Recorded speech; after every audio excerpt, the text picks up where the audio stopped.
So happy Wednesday. I am on here today to talk about Unlikely Heroes and our move for freedom. And there is Sarah, and she sent a request. So I'm going to view the request for her to go. Sara Fessler is an awesome friend of ours, and she has been helping with the Unlikely Heroes Move for Freedom this month. If you don't know what the Move for Freedom is, hi, Sarah. How are Hi. you? I'm well. How are you, Erica? I'm good. It's so good to see you. It's wonderful to see you finally. I was just explaining what the Move for Freedom is. So the Move for Freedom is all month of July. Tons of our friends like Sarah have gotten their friends together to basically do a virtual marathon. Run 5 miles, walk, jog, whatever, yoga, Peloton, whatever you like to do. Join with your friends or family, and then set your own physical goal, set your own financial goal, and help raise money for Unlikely Heroes and our homes for children. So to date, we've rescued more than 500 children from human trafficking all over the world. We've helped to recover them. And then we've placed them into our homes. We've got 6 homes in the Philippines, Thailand, and Mexico. And our kids, so many of them, now that they've graduated, are thriving, which that's my favorite part. And Sarah's been a big part of that with her husband, Dan. They've been supporters of ours for many years. So Sarah, fill me in on the whole month for July, what you guys are doing. All right. So we are Unite Cherry Hill is kind of the umbrella. So that's, our church. And I'm kind of doing bar. I'm doing bar 4 times a week. I'm walking. I've been taking advantage of walking on the beach because it's nice. And we don't have to wear a mask if you're walking alone on the beach. So there's a benefit there. That is a big benefit. It's hard to run with a mask on. It's totally hard, and it's hot. Yeah. So it's really been great. And, everyone's really getting excited to help the children. You can really see the hearts of the people, even in the midst of some of the wariness that's going on. I've seen great compassion come out of people, great interest, and it's so inspiring. It's so inspiring. Yeah. I think one of the things that I've really noticed with this pandemic, unfortunately, human trafficking has really increased worldwide. Whenever there are economic challenges, the most vulnerable people are even more impacted. So the numbers of calls to the human trafficking hotline have increased. I've seen numbers between 20 and 40%. That's here domestically, and then internationally, unfortunately, the rates of human trafficking have increased. Unfortunately, it's just been exponential. And a lot of the areas where our home directors are working with local authorities and the government to try to figure out how do we actually respond and create more bed space and make sure that kids are even safer in light of the fact that this pandemic, unfortunately, is going to be here longer than I think we'd all like it to be. But with that said, one of the things that I've noticed is that I feel like there's been an awakening that so many of us have had, that instead of it just being like, this is my routine, this is my life, this is, my world, all of a sudden, I feel like we've globally realized that we're all experiencing this pandemic together, and that we're all over the world, we are being affected by it. And I feel like that there's something that has brought us together in a way as humans. And I feel like that I've seen empathy increase for other people's pain. I've seen people become more compassionate, more aware, everything from cooking food for neighbors to checking in on friends to FaceTiming with family members more. Even when they could see them, they might not have. They're FaceTiming even more. And I feel like a lot of that is because we've almost reprioritized and realized, I was in a routine. I had all these things going on. And now that some of the busyness is gone, I'm realizing that people are very valuable and they're important. And I know that that's one thing that has just been so heavy on my heart, is to hear, the stories. I was just hearing from one of our home directors that in the Philippines they've been hit so hard that they're completely at stay at home where our home is, which is in a war zone, and so only one person who's the registered head of household can leave one time a week to go out and to get food, and so where that's really impacting the girls, the children, and the women who are in brothels is that they're not registered members of a household. And so they're basically being starved out. And so it's, when we think about the problems that we're facing here, and when we think about, the increase of human trafficking here, whether that's online, the fact that bars have closed, strip clubs have closed, familial trafficking, family trafficking has increased as unemployment has risen. And then the safety of schools, of kids having to be at school every day and being checked in on by teachers. There's just so many structures that have fallen apart that were safety nets for kids.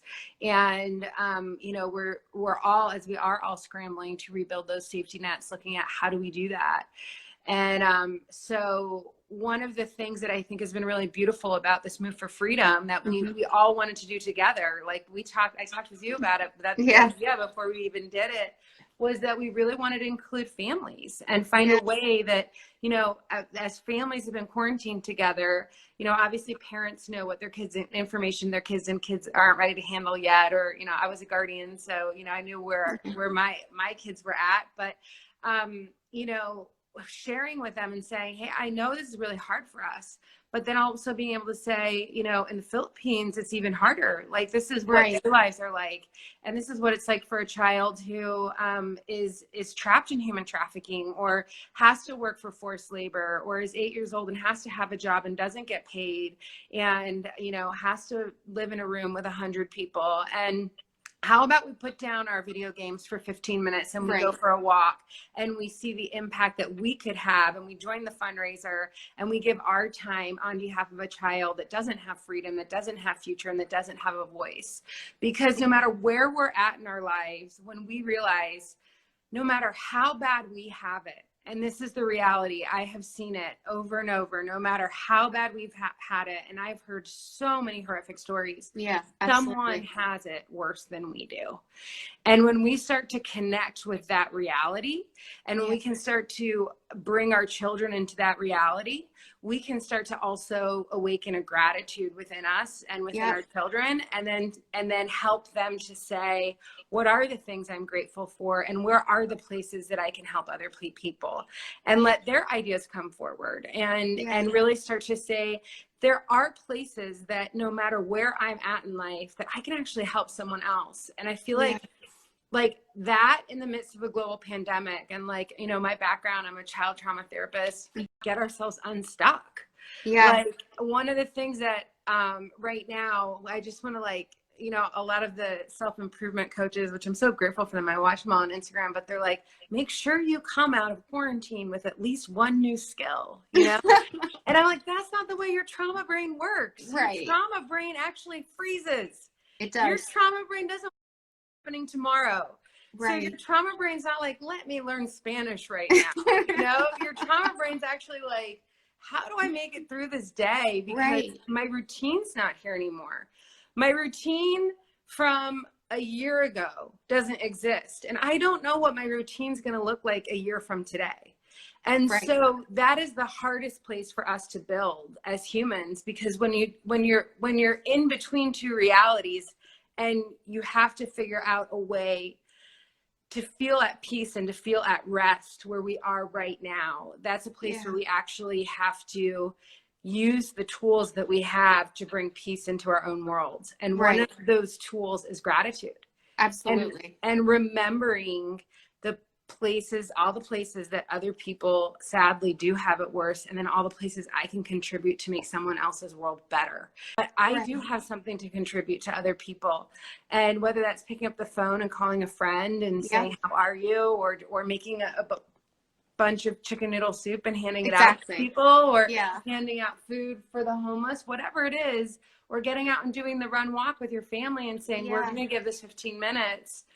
for kids that don't have freedom. Yeah. I think that that's a really beautiful thing that unites us all as humans. And I think that that's where we all realize that we are all human. We are all in this together, and we have an opportunity to inspire. And I think that's when we can start to become at rest in the middle of not having structure around us, not having routine, not having peace in the midst of the unknowing. That's how we can do it. And that's how, unfortunately, I've had to work with so many kids. You know, there's this, I think there's a false picture when kids come out of human trafficking situations, when their parents were trafficking them, that when they come into our homes, that they're just, and they are very grateful for not being trafficked anymore, but they've lost their family, they lost their routine, they lost their school, they lost so many things. And so now you have to help them to rebuild. Right. And so some of these tools of finding gratitude, of finding what are some of those things that I'm grateful for, because they also know that they can't go back to yesterday, but they also know they can't see tomorrow. Exactly. And so some of those tools, I call them tools of resilience, are what we're all at right now. Yeah. And exercise is one of them. Bike riding is so good because it uses the left and right side of your brains. Yoga. Like just walking. What? Yeah. Bar. I do bar, and that's very mentally. Yeah. You have to really like connect your mind and your body and put aside other things to really focus on how to do the movement. Yeah, you're way more coordinated than I am. I'm not gonna get near a bar. Some days. I'll leave that one for you. I'll stick to a bike. Some days. So tell me what you and your friends are doing for Unlikely Heroes for the Move for Freedom. All right. So we it's actually really been the most amazing thing that I found is it's really provided an opportunity and an avenue of connection. So you know, I was just thinking about it and thinking about different people who have touched my life and that I just want to reach out to and encourage during this time. And you know, like a friend who moved to New York, and I haven't talked to him in a while, and I said, hey, you know, do you want to be a part of this? He was so excited to be part of this, and it actually brought connection where there otherwise may have been a lost connection. So you know, even aside from the physical activity, just that, like you're saying, that human connection, that you know, connecting with people and focusing on the good, focusing on the hope, focusing on you know, someone other than ourselves, and that is really beautiful, and doing it not just alone, but doing it as a group.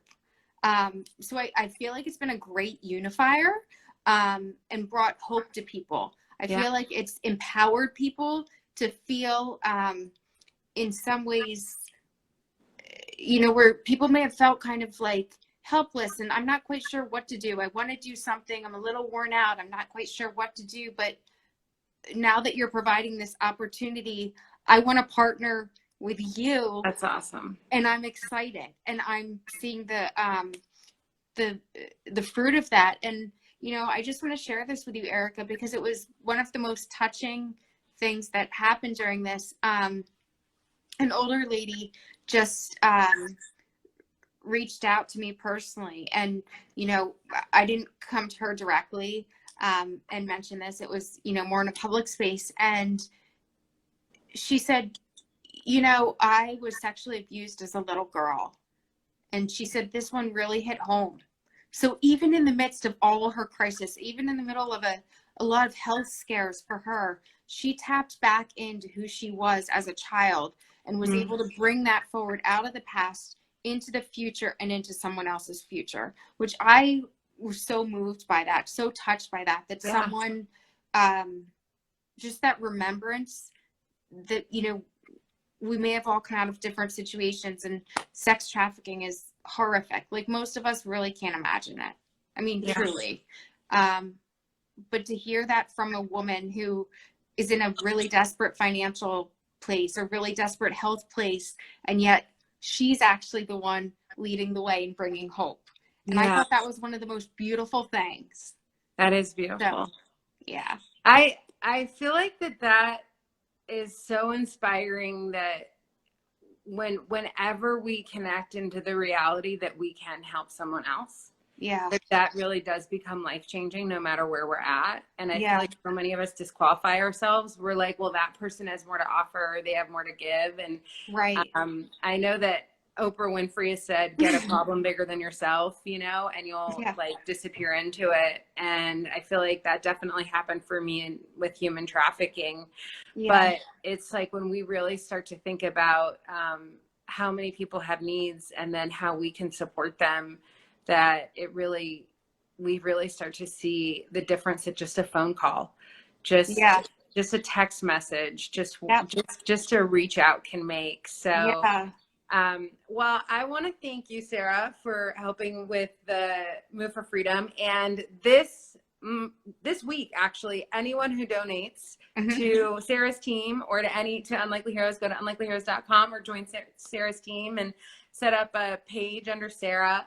You can do it all on unlikelyheroes.com and donate. Yeah. You're entered to win some really cool prizes. There's a $250 gift card to a really awesome men's store and just really fun give backs. We love to give back. So no matter what we're doing, we love to say thank you. So thank you, Sara, for joining on, and thank you guys for listening. And hey, if you have any questions for me or Unlikely Heroes or what we're doing, let me know and I would love to answer them. So thank you guys. And thanks, Erica. Thanks, Sara. You're amazing. It's good to you guys are amazing. Your whole team is amazing. So thank you. Thanks. All right. I'll see you soon, guys. All right. Bye.